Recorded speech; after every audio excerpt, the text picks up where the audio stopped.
வணக்கம். நான் தமிழன்பன். நடிகர் விஜய் அவர்கள் தேர்தல் பரப்புரையின் போது தமிழ்நாட்டில் பெண்களுக்கு பாதுகாப்பே இல்லை, பெண்கள், சிறுமிகள், குழந்தைகள், முதியவர்கள் வரை பெண்கள் கொடுமையான பாதிப்புகளுக்கு ஆளாகி கொண்டிருக்கிறார்கள், இந்த அரசு அதை வேடிக்கை பார்த்து கொண்டிருக்கிறது என்று தீவிரமாக பரப்புரை செய்தார். என்னுடைய ஆட்சி அமைந்தால் பெண்கள் மிகவும் பாதுகாப்பாக இருப்பார்கள் என்கிற வாக்குறுதியையும் அவர் மேடைக்கு மேடை கொடுத்தார். அவர் அப்படி சொன்னதால என்னவோ அவர் ஆட்சி அமைந்ததிலிருந்து முன்பு எப்போதையும் விட அதிகமாக பெண்கள் பாதிப்புக்கு உள்ளாகி கொண்டிருக்கிறார்கள். பெண்களுக்கான பாதுகாப்புக்காக சிங்க பெண்கள் படை என்று சினிமா போல் அவர் ஒரு படையை அமைத்திருந்தாலும் நாள்தோறும் பெண் குழந்தைகளும் பெண்களும் பாலியல் வன்கொடுமைக்கு ஆளாவது தொடர்ந்து கொண்டே இருக்கிறது. இன்றைக்கும் அப்படித்தான். சென்னைக்கு அருகே உள்ள கும்மிடிப்பூண்டியில் ஒரு 3 வயது சிறுமி பாலியல் வன்கொடுமைக்கு ஆளாக்கப்பட்டு முட்புதரில் வீசி கொலை செய்யப்பட்டிருக்கும் பதைபதைக்கும் நிகழ்வு நடந்தேறி இருக்கிறது.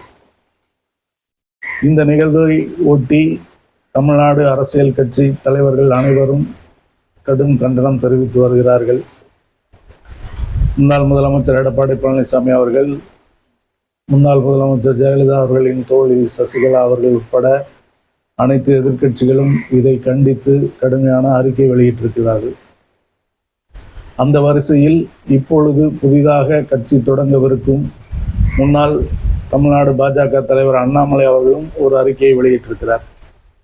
அந்த அறிக்கையில் சொல்லப்பட்டிருக்கும் விஷயங்கள் கவனத்திற்கு உரியது என்பது வெளிப்படுத்தவே இந்த காணொளி.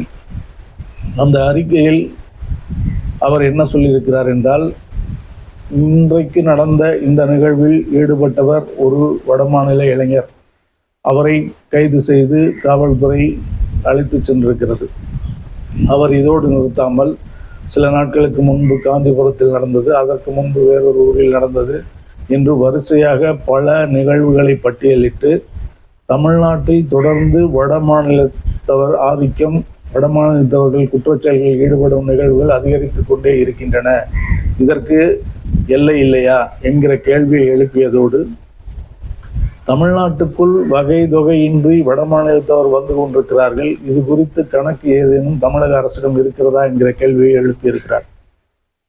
அதேபோல் வடமாநில இளைஞர்களை பணியமர்த்தும் நிறுவனங்கள் அவர்களிடம் எவ்வளவு பேர் வேலை செய்கிறார்கள், எங்கெங்கு தங்கி இருக்கிறார்கள் என்ற விவரங்கள் அவர்களிடம் இருக்கிறதா என்ற கேள்வியையும் அவர் எழுப்பியிருக்கிறார். இதன் மூலம் அவர் தமிழ்நாட்டை நோக்கி வரும், தமிழ்நாட்டுக்கு பழைப்பு தேடி வரும் வடமாநில இளைஞர்கள் குறித்த கணக்கெடுப்பு தேவை என்கிற கருத்தை வலியுறுத்தி இருக்கிறார். இதில் என்ன பெரிய செய்தி இருக்கிறது, இதை ஒரு செய்தி என்று பேச வந்து விட்டீர்களா என்று கேட்கலாம். ஆனால் இந்த தகவலை, அதாவது இந்த செய்தியை, தமிழ்நாட்டுக்கு வரும் வடமாநிலத்தவர்கள் பற்றிய கணக்கெடுப்பு வேண்டும், அவர்கள் எவ்வளவு பேர் இருக்கிறார்கள், எங்கெங்கு இருக்கிறார்கள், என்ன செய்து கொண்டிருக்கிறார்கள் என்கிற கண்காணிப்பு இருக்க வேண்டும் என்பதை தமிழ் தேசிய அரசியலை பேசுகின்ற சீமான் அவர்களும் மணியரசன் போன்றவரும் தொடர்ந்து வலியுறுத்தி கொண்டே வந்திருக்கிறார்கள். இன்னும் சொல்ல போனால் மணியரசன் அவர்கள், தமிழ் தேசிய பேரியக்கத்தின் தலைவர் மணியரசன் அவர்கள் தொடர்ந்து தமிழ்நாட்டில் ஒரு வடமாநிலத்தவர் வருகிறார் என்றால் அவர்களுக்கு உள் அனுமதி சீட்டு வழங்கும் முறையை தமிழ்நாடு அரசு கடைபிடிக்க வேண்டும் என்று சொல்லிக்கொண்டே இருக்கிறார். அப்பொழுதுதான் அவர்கள் எவ்வளவு பேர் இருக்கிறார்கள், எங்கிருக்கிறார்கள் என்கிற கணக்கு தெரியும் என்றெல்லாம் அவர் தொடர்ந்து வலியுறுத்தி கொண்டிருக்கிறார். கடந்த தேர்தலின் போது, தேர்தலுக்கு முன்பாக சிறப்பு தீவிர வாக்காளர் கணக்கெடுப்பு பணிகள் நடந்தபோது எல்லா நேரங்களிலும் தமிழ்நாட்டில் வடமாநிலத்தவர்களின் எண்ணிக்கை அதிகரித்துக் கொண்டிருப்பதும் அவர்கள் வாக்காளர்களாக பதிவாகி கொண்டிருப்பதையும் எதிர்த்து திரு சீமான் அவர்கள், மணியரசன் அவர்கள் போன்றோர் பேசிக் கொண்டிருந்தார்கள். அப்பொழுதெல்லாம் இதே அண்ணாமலை என்ன சொன்னார் என்பதுதான் கவனத்துக்குரியது. அண்ணாமலை அவர்களிடம் இது குறித்தெல்லாம் கேட்கும்போது அவர் ரொம்ப இயல்பாக சிரித்து கொண்டே, அண்ணா நம்மெல்லாம் ஒரே இந்தியாங்கண்ணா, இதுல என்னங்கண்ணா, இதுல வட மாநிலத்தவர், தென் மாநிலத்தவர், தமிழ் மாநிலத்தவர்னு என்று எள்ளலாக நக்கலாக அதை கடந்து போனவர் அண்ணாமலை அவர்கள். இன்றைக்கு அவர் அந்த பாஜக கட்சியிலிருந்து விலகி வந்ததனால், விலகி வந்த பிறகு நாமே தலைவர்கள் என்கிற ஒரு அமைப்பை தொடங்கிய பிறகு அந்த அமைப்பின் மூலம் உறுப்பினர் சேர்க்கை நடத்தி கொண்டிருக்கும் பொழுது இப்படி ஒரு அறிக்கை வெளியிடுகிறார். எடப்பாடி அவர்கள், சசிகலா அவர்கள், கனிமொழி அவர்கள் போன்றோர் எல்லாம் சம்பந்தப்பட்ட குற்றவாளிகள் மீது கடும் நடவடிக்கை எடுக்க வேண்டும் என்றுதான் சொல்லியிருக்கிறார்கள். ஆனால் அண்ணாமலை அவர்கள் ஒருபடி அல்ல பலபடி மேலே போய் வட மாநிலத்தவர்கள் தொடர்ந்து குற்றச்செயல்களில் ஈடுபடுகிறார்கள், அவர்களின் வருகையை கண்காணிக்க வேண்டும், அவர்களை பதிவு செய்ய வேண்டும், அவர்களின் இருப்பிடம் குறித்த தகவல் தமிழ்நாடு அரசிடம் இருக்க வேண்டும் என்கிற கருத்தை வலியுறுத்தி பேசியிருக்கிறார். அப்படியானால் அதாவது அண்ணாமலை அவர்கள் பாஜகவில் இருந்த பொழுது அந்த கொள்கைகளுக்கு ஆதரவாக பேசினார், இப்பொழுது அதிலிருந்து வெளியே வந்து விட்டார், அதனால் இப்படி பேசுகிறார் என்று மிக எளிதாக இதை கடந்து போய்விடலாம். அதே சமயம் தமிழ்நாட்டில் அண்ணாமலை அவர்கள் இதில் இந்த அண்ணாமலையினுடைய இந்த அறிக்கையின் மூலம் நாம் தெரிந்து கொள்ள வேண்டிய சில விஷயங்கள் இருக்கின்றன. அவற்றை ஒவ்வொன்றாக நான் சொல்கிறேன். தமிழ்நாட்டில் அண்ணாமலை அவர்கள் பாஜகவில் இருந்தவரை அந்த கட்சியின் கொள்கையான ஒரே நாடு, ஒரே தேர்தல், ஒரே மதம், ஒரே கட்சி என்கிற அந்த கொள்கைகளை ஏற்றுக்கொண்டு அதற்கு உண்மையாக விசுவாசமாக இருந்தார். அதனால் அவருக்கு வட மாநிலத்தவர், தென் மாநிலத்தவர் என்கிற வேறுபாடெல்லாம் பெரிதாக தெரியவில்லை. நாம் எல்லாம் இந்தியர்கள் என்று பெருந்தன்மையோடு முழங்கி கொண்டிருந்தார். இப்பொழுது அவர் அந்த கட்சியிலிருந்து வெளியே வந்து விட்டார் எனும்போது அந்த கொள்கைகளையும் அவர் கைவிட்டு விட்டார் என்கிற பொருளில் தான் நாம் அதை புரிந்து கொள்ள வேண்டும். அந்த கொள்கைகளை அவர் கைவிட்டு விட்டார் என்பதில் இரண்டு விஷயங்கள் இருக்கின்றன. ஒன்று, அந்த கொள்கைகள் நமக்கு எப்பொழுதும் ஒத்து வராதவை என்று புரிந்து அவர் கைவிட்டிருக்க வேண்டும், அல்லது பாஜக தன்னை அவமதித்து விட்டதால் பாஜகவின் கொள்கைகளுக்கு எதிராக பேச வேண்டும் என்கிற முடிவுக்கு அவர் வந்திருக்க வேண்டும். இரண்டில் முன்பு சொன்னதுதான் சரியாக இருக்கும் என்பது பொதுவான கருத்து. இந்த கொள்கைகள் இந்தியாவுக்கு எப்பொழுதுமே ஒத்து வராது. அதாவது பாஜக RSS கொள்கைகள் இந்திய ஒன்றியத்திற்கு எப்பொழுதுமே ஒத்து வராத கொள்கைகள். ஏனெனில் இங்கு பல்வேறு மொழிகள், பல்வேறு பண்பாடு, பழக்க வழக்கங்கள் உள்ள தேசிய இனங்கள் இருக்கின்றன. அவை அனைத்தையும் வெள்ளையர்கள் வந்தபோது ஒற்றை ஆட்சியின் கீழ் கொண்டு வர வேண்டும் என்பதற்காக வலிந்து ஒருங்கிணைத்தனர்.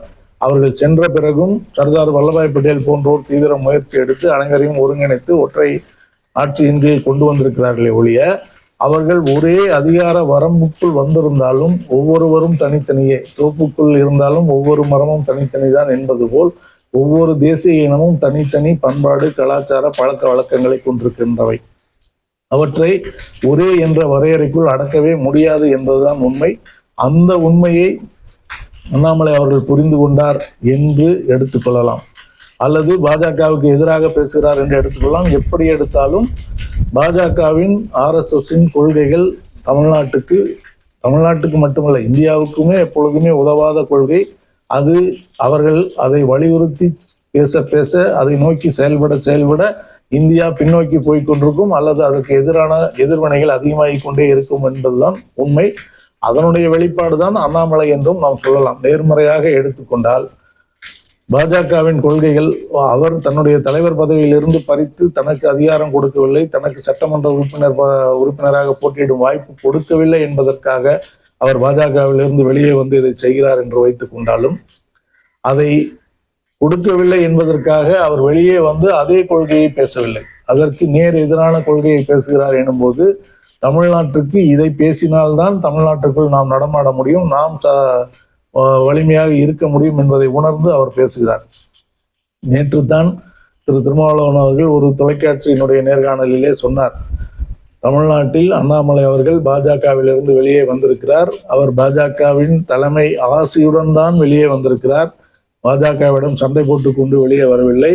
பாஜக தன்னுடைய கொள்கைகளை நேரடியாக தமிழ்நாட்டில் அமல்படுத்த முடியாது என்பதால் அண்ணாமலையை வெளியே அனுப்பி ஒரு மாநில கட்சி போல் தோற்றம் அளித்து அந்த கொள்கைகளை நடைமுறைப்படுத்த துடிக்கிறது, அதனால்தான் அண்ணாமலையை வெளியே அனுப்பியிருக்கிறது என்று வெளிப்படையாகவே சொன்னார்.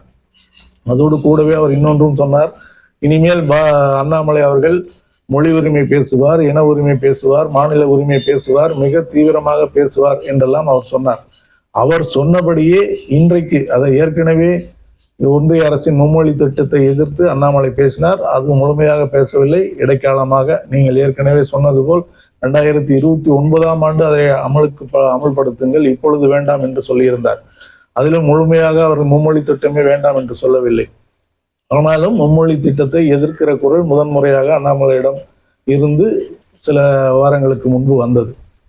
இப்பொழுதும் வட மாநிலத்தவர் எண்ணிக்கையை கட்டுப்படுத்த வேண்டும், வட மாநிலத்தவர் குறித்து கவனமாக இருக்க வேண்டும், அவர்கள் எங்கிருக்கிறார்கள், எப்ப என்ன செய்கிறார்கள் என்கிற புள்ளி விவரங்கள் அரசாங்கத்திடம் இருக்க வேண்டும் என்கிற ஒரு ஆழமான கருத்தை அவர் சொல்லியிருக்கிறார். அதாவது திராவிட இயக்க அரசியல், அதாவது திமுக அதிமுக கூட சொல்லாத தமிழ் தேசிய அரசியலாளர்கள் தீவிரமாக சொல்லிக் கொண்டிருந்த கருத்தை அண்ணாமலை அவர்கள் இப்பொழுது சொல்லியிருக்கிறார். இதிலிருந்து நாமெல்லாம் ஒரே இந்தியாங்கண்ணா என்ற கருத்திலிருந்து அவர் முழுமையாக விலகி வந்து விட்டார் என்பது புலனாகிறது. இந்த கருத்தை அவர் ஏற்றுக்கொண்டு இதற்கு உண்மையாக அவர் செயல்படுகிறார் என்றால் அவருக்கு ஒரு இளைஞர் பட்டாளம் பின்னால் வருவதற்கு மிக தயாராகவே இருக்கும். ஏனெனில் அவர் தமிழ்நாடு அறிந்தவர், இந்திய அரசியலில் அனைவரும் அறிந்தவர், ஒரு படிப்பாளி, முன்னாள் காவல்துறை அதிகாரி என்கிற பல அடையாள அட்டைகளை கையில் வைத்திருப்பவர். அதை வைத்துக்கொண்டு அவர் மிக எளிதில் இளைஞர்களிடமும் மக்களிடமும் சென்று சேர முடியும். அவர் இந்த கருத்தை பேசுகிறார் என்றால் இன்னும் கூடுதலான ஒரு வீச்சு அதற்கு இருக்கத்தான் செய்யும், அதில் மாற்று கருத்தில்லை. நமக்கு உண்மையிலேயே அவர் இந்த கருத்தை பேசியிருந்தால் அது மிகுந்த மகிழ்ச்சிக்கும் வரவேற்புக்குரியமுமான விஷயம்தான். தமிழ்நாட்டில் தமிழர்களை சிறுபான்மையினராகி கொண்டிருக்கிறார்கள், பிற மொழியினரும் வட மாநிலத்தவரும் எண்ணிக்கையை அதிகரித்துக் கொண்டிருக்கிறார்கள். அவர்கள் வாக்காளர் அட்டை வாங்குகிறார்கள், குடும்ப அட்டை வாங்குகிறார்கள். அதனால் நம்முடைய அடிப்படை உரிமைகள் பறிபோய் கொண்டிருக்கின்றன. ஒன்றிய அரசின் தீவிரமான வட மாநிலத்தவர் திணிப்பால் தமிழ்நாட்டு அரசு வேலை வாய்ப்புகளிலும் கூட வட மாநிலத்தவர்கள் அதிகமாக இடம்பெறுகிறார்கள். குறிப்பாக அஞ்சல் துறையில் 100 விழுக்காட்டுக்கும் 100 விழுக்காடு வேலை வாய்ப்பும் அவர்களுக்கே சென்று கொண்டிருக்கிறது. தமிழ்நாட்டைச் சேர்ந்தவர்கள் அஞ்சல் துறையில் இடம்பெறவே முடியவில்லை என்றெல்லாம் விமர்சனங்கள் வந்து கொண்டிருக்கின்றன. நடைமுறையும் அதுதான், விமர்சனங்கள் மட்டுமல்ல, நடைமுறையும் அப்படித்தான் நடந்து கொண்டிருக்கிறது. இந்த நேரத்தில் தனிக்கட்சி தொடங்கும் அண்ணாமலை ஒரு தமிழனாக, தமிழ்நாட்டின் உரிமைகளை பேசுவராக, தமிழ் மொழியின் உரிமைகளை பேசுபவராக வருகிறார் என்றால் மகிழ்ச்சி தான். ஆனால் அந்த மகிழ்ச்சியை முழுமையாக அனுபவிக்க முடியாதபடி இதற்கு முன்கூட்டியே ஒரு ஆரோடம் போல் திருமாவளவன் அவர்கள் ஒன்றை சொல்லியிருக்கிறார்.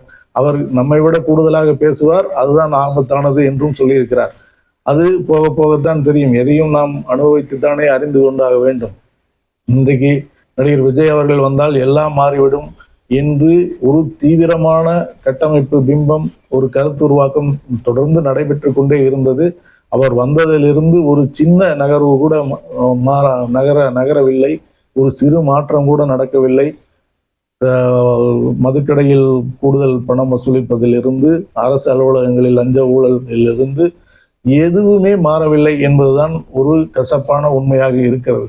அவை எதுவுமே தெரியாமல் நான் இன்னமும் தமிழ்நாட்டை காக்க வந்த ரட்சகன் என்பது போல் விஜய் அவர்களும் அவருடைய அமைச்சரவை சகாக்களும் பேசிக் கொண்டிருக்கிறார்கள். அது போக போகதான், இப்பொழுதே மக்கள் உணர்கிறார்கள், போக போக இன்னும் கூடுதலாக உணர்வார்கள்.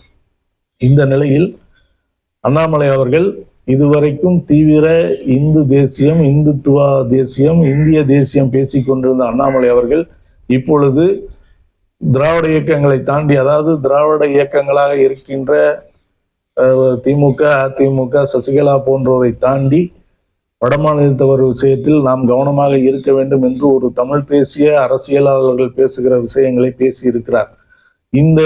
இந்த மாற்றம் உண்மையாக இருந்தால் வரவேற்புக்குரியது, போலியாக இருந்தாலும் அதுல ஒரு சொல்வார்கள், பொய்யாக பேசி பொய்யாக நல்லவன் போல் நடித்து கொண்டிருந்தால் நாளடைவில் நல்லவனாகி விடுவாய் என்ற ஒரு கருத்து உண்டு. அதுபோன்று அவர் பொய்யாக பேசி நல்லவனாக நடிக்கிறார் என்றாலும் கூட அவர் நடிக்கிறார் என்பது மிக குறைந்த ஆட்களுக்குத்தான் தெரியும், மிக குறைந்த வட்டத்துக்குத்தான் தெரியும். ஆனால் அந்த நடிப்பு வெகு மக்களிடம் போய் சேரும். அவர் சொல்லுகிற கருத்துக்கள் வெகு மக்களிடம் போய் சேர்ந்தால் அது நல்லது. அது மீண்டும் மீண்டும் ஒரு குறிப்பிட்ட செய்தியை வலியுறுத்தி கொண்டே இருக்கிறது. இன்றைக்கு ஒன்றியத்தை ஆளும் பாஜக அரசின் கொள்கையான அதனுடைய தாய்க்கழகமான RSSின் கொள்கையான ஒரே இந்தியா ஒரே நாடு, நாமெல்லாம் இந்தியர் என்கிற கருத்து மிக தவறான கருத்து.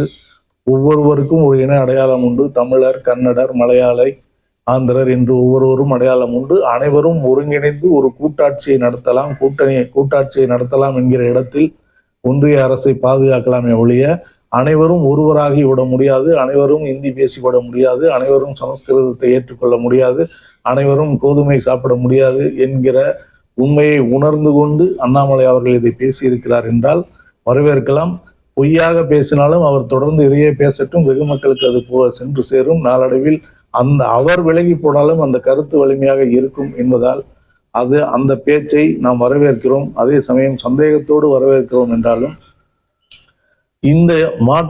இந்த மாற்றம் நாம் அனைவரும் கவனிக்க வேண்டியது. தமிழ்நாட்டு அரசியலில் இப்படி செய்தால்தான் நீடிக்க முடியும் என்கிற நிலைதான் இன்றைக்கு பாஜகவை உள்ளே வரவிடாமல் தடுத்து கொண்டிருக்கிறது. அந்த அரசியல் பாடத்தை இதுவரை ஆண்ட திராவிட கட்சிகள் நடத்தி இருக்கின்றன என்பதை நாம் ஏற்றுக்கொள்ள வேண்டும் என்பதுதான் முக்கியமான கருத்து. கடைசியாக நான் என்ன சொல்கிறேன் என்றால், அண்ணாமலை அவர்கள் இப்பொழுது பொய்யாக மாறியிருந்தாலும் உண்மையாக அதை நோக்கி வந்தார் என்றால் தமிழ்நாட்டில் அவருக்கு ஒரு சிறப்பான எதிர்காலம் இருக்கிறது. பொய்யாக நடித்தார் என்றால் அவரும் விரைவில் வீழ்ந்து போகக்கூடும் என்பதுதான். இதை அவர் உணர்ந்தால் அவருக்கும் நல்லது, தமிழ்நாட்டுக்கும் நல்லது. நன்றி, வணக்கம்.